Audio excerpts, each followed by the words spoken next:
వెస్ట్లీలో జరిగారు. మీ వివాహం ఎలా అయింది సార్? అది మా ఇంటి పక్క ఇల్లు, 2 ఇళ్ళు అవతల ఉండేవారు ఇల్లు. సో మీరు చూసి ఇష్టపడ్డారు అయితే, అంతేగా? Love marriage. లవ్ మ్యారేజే. అదే మరి మరి ఇందాక ఏమన్నారు, ఫోటోలు కూడా చూడమని చెప్పారు సార్ మీరు. అది వచ్చింది అది. సో మీ పిల్లలు ఎవరు మీ బాటలో నడవట్లేదా? వాళ్ళు సినిమా ఇండస్ట్రీ వద్దనుకున్నారా? మీరే డిసైడ్ చేశారా సార్ వాళ్ళకి? నేను చేయలేదు. నేను సినిమాలు చూడమంటే సినిమాలు కూడా చూడరు. చూడరా? నా సినిమాలు ఏం చూడరు, బయటికి చూస్తారని తెలియదు నాకు. చిన్నప్పుడు పెద్ద ఇష్టపడేవారు కదా, వెళ్ళేవాళ్ళు సినిమాకి తీసుకెళ్ళేవాడిని కానీ పెద్ద. So life has taught you so much sir. అంటే వాట్ ఈస్ మీ కోర్ టేక్ అవే ఏంటి లైఫ్లో అని? To be satisfied with whatever you have first point, then you will be very happy with that. అంతే తప్ప నాకేం లేదు, నా కళ్ళు ఉన్నారు వీళ్ళు ఉన్నారు, ఇక నా కళ్ళ ముందు ఉండి వీళ్ళు వెళ్ళిపోతున్నారని మనం బాధపడిపోతా అంటే you lose lot of things. నేను ఐఎమ్ హ్యాపీ ఉన్నాను, బాగానే ఉంటాను కదా. బాగుంటానికి ప్రయత్నం చేయాలి. అంటే ప్రయత్నం చేయకుండా తిరగటం అనేది ఒకటో క్వశ్చన్. ముందు ప్రయత్నం చేయి. నీ పని కృష్ణుడు చెప్పిన భగవద్గీతలో, నీ పని నువ్వు చెయ్యి, వచ్చేది ఫలితం నీ చేతిలో లేదు. ఫలితం ఒక్కోసారి ఏదైనా రావచ్చు, కరెక్ట్, అవును. ఫలితం లేకపోయి ఉండొచ్చు, బట్ నీకు కృషి అయితే ఉండాలిగా. అవును, కృషి చేస్తూనే ఉండవు. So that will be very happy, హెల్దీగా ఉంటావు. Ultimate result is not yours. వచ్చినప్పుడు వస్తుంది. దేవుడిని నమ్ముతారా సార్ మీరు? నేను నమ్మను. మరి కృష్ణుడు దేవుడు కాదా?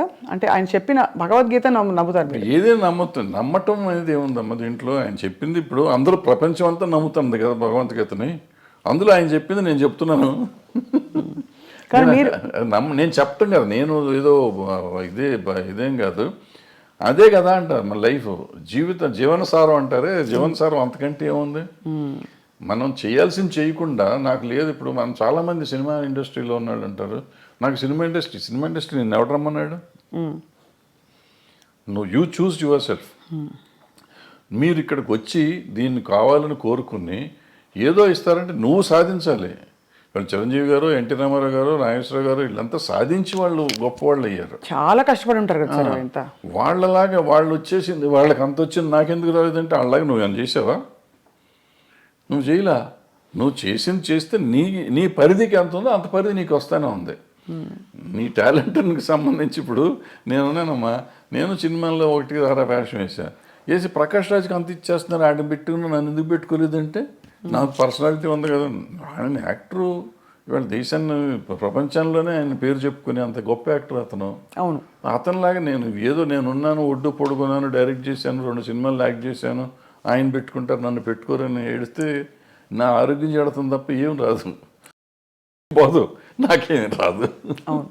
సో దిస్ కంపారిజన్ కానీ లేదంటే అసలు మనం వేరే కానీ ఆలోచించకుండా మనం చేయాల్సింది చేసుకుంటూ పోతూనే ఉండాలి. వచ్చినప్పుడు వస్తుంది.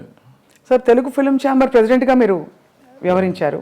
మూవీ ఆర్టిస్ట్ అసోసియేషన్లో మూవీ ఆర్టిస్ట్ మెంబర్ని కూడా కాదు, అంటే కాదు, బట్ జరుగుతున్న మార్పులు పరిణామాలు, ఆర్ యూ సాటిస్ఫైడ్? అంటే ఒక as a senior film technician అంటే బేసిక్గా మనం అసలు మూవీ ఆర్టిస్ట్ అసోసియేషన్ అనే దాని గురించి పెద్దగా ఎక్కువ మాట్లాడుకోవటం అవసరం లేదు. ఎందుకంటే కంటే ఒక 800 మంది మెంబర్స్ దాంట్లో 200 మంది అసలు ఉన్నారో లేరో వాళ్ళకే తెలియదు.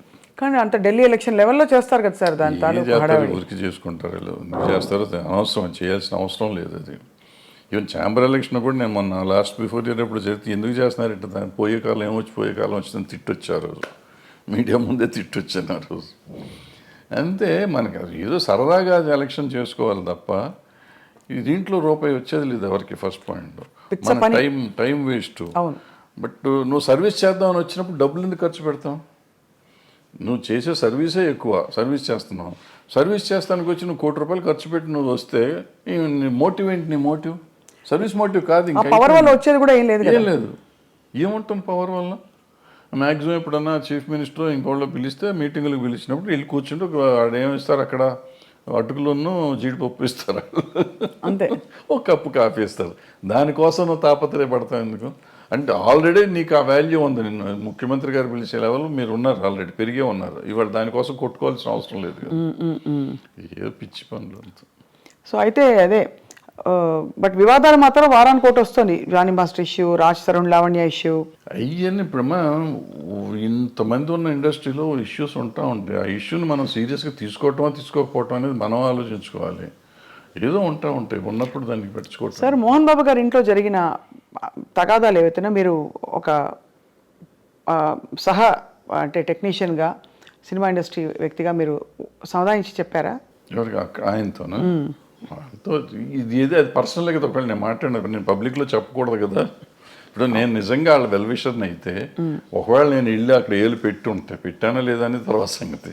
పెట్టుంటే అక్కడ ఏం జరిగింది ఇక్కడికి వచ్చి ప్రమోషన్ కాదు. ఏం జరిగింది కాదు సార్, బట్ అసలు అంటే అది బాగా బహిరంగంగా అయిపోయింది కదా. వాళ్ళే మీడియాకి వచ్చారు. ఇప్పుడు వాళ్ళు బహిరంగంగా ఉన్నారు, నేను బహిరంగంగా ఉండకూడదు. నేనని కాదు, ఎవరైనా కానీ, ఎవరు ఇంటర్ఫియర్ అయినా కానీ, ఇంటర్ఫియర్ అయిన వాళ్ళు బయటకు వచ్చి ఇట్ట జరిగిందని చెప్తే ఇక వాళ్ళు పెద్ద మనిషి ఎట్ అవుతారు వాళ్ళు. ఫస్ట్ పాయింట్ అది తప్పు.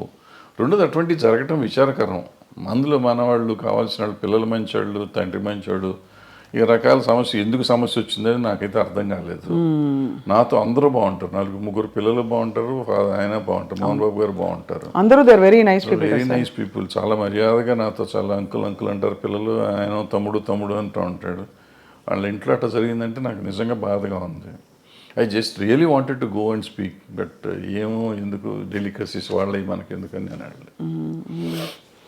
మొత్తానికి సార్, అయితే ఇప్పుడు అంటే there is a lot of turmoil going on around అనిపిస్తుంది సమాజం చూస్తుంటేనే. అన్ని చోట్ల ఉందమ్మా, సమాజంలోనే తేడా వచ్చేసింది. అది ఎందుకు వచ్చింది అంటే ఇప్పుడు మానవత విలువలు అనేవి పోయినాయి చాలా చోట్ల. మనం విలువల గురించి మాట్లాడతాం కానీ విలువలే లేవు. ఇప్పుడు ఇంతకుముందు అనుకున్నాం శీలం అనేది విలువ, ఆత్మీయతలు, మన సంబంధాలు, మానవత సంబంధాలు విలువలు ఉండేవి. ఇప్పుడు అవన్నీ పోయినాయి. ఏదో ఉంటున్నాం, అందరం కమర్షియల్ అయిపోయాం. ఆ కమర్షియల్లో ఉన్న దాంట్లో ఇవన్నీ వాల్యూస్ లేవు కదా. వాల్యూ అనేది ఉంటే కదా. కొన్నిసార్లు వాల్యూ కోసం మనం అన్ని పోగొట్టుకునే కథలు చాలా ఉన్నాయి. గౌరవం కోసం అన్ని చేయాలి అని చెప్పి, అటువంటిది ఇప్పుడు గౌరవం లేదు, తక్కువలేదు. అందుకే ఒక ఫుల్ఫిల్మెంట్ రావట్లేదు జీవితంలో కదా. ఇప్పుడు ఇందాక చెప్పిన పుష్ప కథ కానీ, లేకపోతే మా కొత్తలేడు కథ కానీ, అదే ఫుల్ఫిల్మెంట్.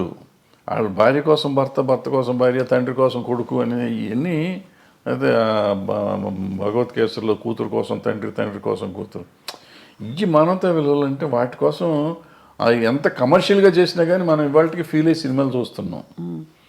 బట్ దానికి వాల్యూ ఉంది, బట్ ఆ వాల్యూ మన జీవితంలో ఇవ్వలేకపోతున్నాం. సినిమాల్లో చూసి మనం సినిమా ప్రొడ్యూసర్కి డబ్బులు ఇస్తున్నాం కానీ మన జీవితంలో మన తల్లిదండ్రులకు కానీ, మన భార్య పిల్లలకు కానీ, మనం ఆ సుఖం అన్నదమ్ములకు కానీ, అక్క చెల్లెళ్ళకి కానీ మనం ఆ ఫీలింగ్ ఇవ్వలేకపోతున్నాం. ఆ సమాజంలో వచ్చిన మార్పులో మనలో వచ్చింది. మనం ఇన్ని మాటలు చెప్తున్న మన పిల్లలతో మాట్లాడటానికి మనకు టైం లేదు, మన తల్లిదండ్రులతో మాట్లాడటానికి మనకు టైం లేదు, అక్క చెల్లెళ్ళతో మాట్లాడటానికి టైం లేదు, భార్యతో మాట్లాడటానికి టైం లేదు. Are we avoid. ఒకవేళ టైం ఉన్నా కానీ ఎందుకో మనకు సాధ్యమైనంత దూరంగా ఉండటానికి ప్రయత్నం చేస్తున్నాం. ఇంకా విలువలు ఎక్కడి నుంచి వస్తాయి? విలువల గురించి మాట్లాడే నైతిక హక్కు ఎక్కడ ఉంది ఎవరికైనా? Very true sir. బహుశా కొంతవరకు సినిమా ప్రభావితం చేస్తుంది ఈ విషయాలని. బహుశా అలాంటి కథలు వచ్చేసి క్లిక్ అయిపోతే ఆడియన్స్తో తప్పకుండా, ఎందుకంటే ఇంత పెద్ద పెద్ద సినిమాలు, ఇంత మార్పులు తెచ్చిన సినిమాలు మనుషుల్లో, సమాజంలో ఉన్నాయి.